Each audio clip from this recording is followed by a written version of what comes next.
हरिओम. अमृतानुभव. योगदास श्री जय गणेश जोशी यांचे प्रवचन. अध्याय 6. शब्दखंडन. ओवी क्रमांक 84. चंदन चंदनपणा लावी, रंग रंगपणा लावी, मोती पण मोती लेववी, ऐसे कैसे. अर्थात चंदनाने चंदनाला लेप लावावा, रंगाने स्वतःला रंग द्यावा, मोत्याने स्वतःचे सौंदर्य वाढवण्यासाठी मोती घालून मिरवावे, हे असे कसे शक्य आहे. चंदनाने स्वतःला लेप लावण्याचे कारण नाही, ते मूलतःच सुगंधी आहे. रंगाने रंग लावून रंगीत होण्याचे कारण नाही, कारण रंग स्वतः रंगीतच आहे. मोत्याने मोती घालून आपले सौंदर्य वाढवण्याचे प्रयोजन नाही, कारण मोती स्वभावतःच सुंदर आहेत. याचप्रमाणे आत्मपरब्रह्म मूलतःच स्वयंभू सर्वोच्च परम आहे. ते निराळे सिद्ध करण्याची गरज नाही. ओवी क्रमांक 85. सोने पण सोने कसी, दीप पण दीप प्रकाशी, रस पण बुडी दे रसी, तेके जोडे. अर्थात सोन्याने सोन्यालाच कस लावणे, दिव्याने दिव्यालाच प्रकाश दाखविणे, रसात रसाने बुडी मारणे, हे असे कधीही होत नाही. सोने स्वतःला सोन्याला मुलामा देऊन झळाळू शकत नाही, कारण ते स्वभावतःच झळाळलेले आहे. दिव्याने दिव्याला प्रकाश दाखवण्याचे कारण नाही, कारण प्रकाश देणाऱ्यालाच दिवा असे म्हणतात. दिव्यात फक्त प्रकाश आणि प्रकाशच असतो. रस स्वतः बुडी मारू शकत नाही, कारण रस स्वतः बुडालेलाच असतो. त्याने आणखी बुडी ती काय मारावी. याचप्रमाणे आत्मपरब्रह्म स्वयंसिद्ध आहे. इतरांनी त्यामधून स्वतःला सिद्ध करायचे आहे. ओवी क्रमांक 86. आपुले मुकुटी समर्था, चंद्र बैसविला सर्वथा, परी चंद्र चंद्राची ये माथा, वाऊ ये काई. अर्थात शिवाने आपल्या भाली चंद्र धारण केला आहे, तसा चंद्र स्वतःला स्वतःच्या मस्तकी धारण करू शकेल का. शिवाने आपल्या मस्तकी चंद्राला धारण केलेला आहे, त्याप्रमाणे चंद्र स्वतःलाच स्वतःच्या मस्तकी धारण करू शकत नाही. आत्मपरब्रह्म स्वतः परमप्रकाश स्वरूप आहे. ते आता आणखी निराळे स्वतःला स्वतःचे मस्तकी धारण करू शकत नाही. स्वतःचे स्वतःला आणखी निराळे असे प्रकाशित करू शकत नाही. ओवी क्रमांक 87. तैसा आत्मराज तव, ज्ञान मात्रची भरीव, आता ज्ञाने ज्ञानासी खेव, कैसे दीजे. अर्थात याप्रमाणे आत्मा परमज्ञानी परमज्ञान स्वरूप आहे. यास्तव ज्ञान ज्ञानाला कसे भेटणार. माऊली मागील ओवींचा संदर्भ देऊन म्हणतात की आत्मपरब्रह्म स्वतः परमज्ञानी आहे. ते स्वयंभू परमज्ञान स्वरूप आहे. यामुळे ते आता आणखी निराळ्या प्रकारे स्वतःचे स्वतःला कसे भेटणार. स्वतःची स्वतःला आणखी निराळी ओळख कशी करून देणार. परंतु आपली अवस्था निराळी आहे.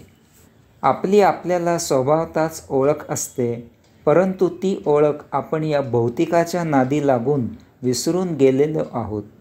आपण अंशात्मा असूनही आपण स्वतःला देहादी इंद्रिये किंवा मन आहोत असे समजतो आणि येथे अयोगिक व्यवहार करतो. नको ते आणि नको इतके उपभोग घेतो. त्यामुळे जन्ममृत्यूच्या फेऱ्यात अडकतो. मुक्तात्मा असलेले आपण अमुक्तावस्थेत आयुष्य जगतो. यामुळे आपल्याला आपली स्वतःची ओळख अध्यात्म साध्य करून घ्यावी लागते. ओवी क्रमांक 88. आपुलेनी जाणपणे, आपण या ते जाणो नेणे, डोळ्या आपुले पाहणे दुवाड जैसे. अर्थात ज्याप्रमाणे डोळे स्वतःचे स्वतःला पाहू शकत नाहीत, त्याचप्रमाणे आत्मपरब्रह्म स्वतःचे स्वतःला व्यक्त करू शकत नाही. डोळ्यांमुळे आपल्याला या विश्वातील बाह्य गोष्टी ज्ञात होतात. तथापि बाह्य अनेक गोष्टींचे ज्ञान करून देणारे आपले डोळे आपल्या स्वतःचे स्वतः पाहू शकत नाही. त्यासाठी आपल्याला आरशाची मदत घ्यावी लागते.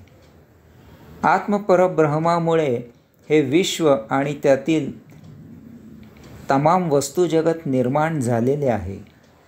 त्याच्यामुळे ते येथे काही कालावधी धारण केले जाते. त्याचा अवधी समाप्त झाला की ते त्या आत्मपरब्रह्मातच विलीन होते. असे जरी असले तरीही ते आत्मपरब्रह्म स्वतःचे स्वतःला व्यक्त करू शकत नाही. ते जड विश्वाच्या आणि त्यावरील वस्तू जगताच्या माध्यमामधून व्यक्त होते. याचा अर्थ विश्व आणि त्यावरील वस्तुजगत यामध्ये जरी ते आत्मपरब्रह्म असले तरीही ते त्यामधून आपण जाणू शकत नाही. त्यासाठी आपल्याला आपण अंशात्मा आहोत ही आपली मूलभूत ओळख करून घ्यावी लागते. त्यासाठी या विश्वाचा आणि त्यावरील वस्तुजगताचा उपयोग करून घ्यावा लागतो. त्यांच्या उपभोगात रममाण झाल्यास आपल्याला सत्य ओळख होत नाही. ओवी क्रमांक 89. आरसा आपुलिये अंगी आपणा पाहे, तै जाणणे जाणो लाहे आपण याते. अर्थात आरसा स्वतःचे रूप स्वतःत पाहू शकत नाही. त्याचप्रमाणे आत्मपरब्रह्म स्वतःचे स्वतःला व्यक्त करू शकत नाही. आरसा त्याच्यासमोर आलेल्यांचे रूप दाखवितो. तथापि आरशाला त्याचे स्वतःचे रूप पाहायचे असेल तर ती सोय आरशाजवळ नाही. ते स्वतःला पाहू शकत नाही. याचप्रमाणे ज्याच्यामुळे विश्वे निर्माण होतात ते आत्मपरब्रह्म स्वतःला व्यक्त करू शकत नाही. त्यामुळे निर्माण झालेले आपण सहजच जाणू शकतो, त्याचा वापर करू शकतो. तथापि आपण आत्मपरब्रह्म या वस्तूंप्रमाणे पाहू वापरू शकत नाही. यासाठी अध्यात्म, सत्संग, साधना, उपासना याला पर्याय नाही. ओवी क्रमांक 90. दिगंता पलीकडेचे धावोनी सूर्या खोचे, मा तिये का तियेचे अंग फुटे. अर्थात एक वेळ सुरी विश्वाच्या पलीकडील वस्तूत जाऊन रुतेल, परंतु सुरी स्वतःच्याच धारेत रुतेल का? आपण सुरीच्या धारेने इतर वस्तू कापू शकतो, तथापि त्या सुरीच्या धारेने आपण ती धार कापू शकत नाही. शस्त्राने इतर गोष्टी नष्ट होऊ शकतात, तथापि त्या शस्त्राने शस्त्र नष्ट करता येत नाही. याचप्रमाणे ब्रह्मांडात विश्वे आणि त्यावर विविध वस्तुजगत निर्माण करणारे आत्मपरब्रह्म स्वतःला या ब्रह्मांडात व्यक्त करू शकत नाही.